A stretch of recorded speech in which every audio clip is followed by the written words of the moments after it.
Quartier Koto à Douala, ce samedi après-midi. Le lieu d'un film d'horreur qui se tourne derrière les murs de cette maison à l'apparence plutôt tranquille. La forte présence des forces de sécurité donne à croire qu'un assaut se prépare à être lancé pour déloger des terroristes, que non. Dans cette bâtisse se trouvent 2 corps sans vie. Ils y sont gardés par la propriétaire des lieux dans l'espoir d'une résurrection future. Le premier est conservé ici depuis 3 ans, selon les dires de cette dame, qui n'est autre que la sœur aînée de la défunte.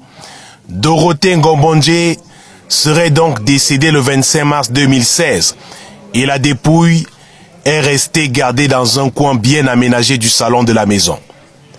Le deuxième décès, celui de la mère, la nommée Ngotom Marguerite, âgée d'environ 70 ans, est survenu il y a 8 jours.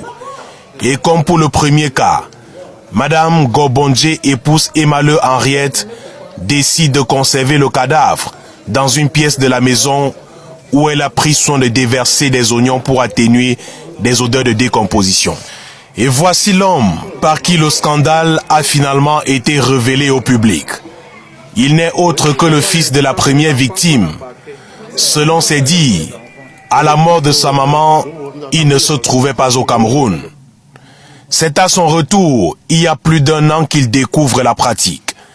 Indigné, il tente de dénoncer sa tante, mais il est dissuadé dans son élan par des membres de sa famille qui eux aussi croient à une résurrection. C'est après le décès de sa grand-mère, il y a quelques jours, qu'outré, il décide de tout balancer. Le quartier est donc pris d'assaut. Curieux, voisins, autorités administratives sont venus témoigner de l'horreur.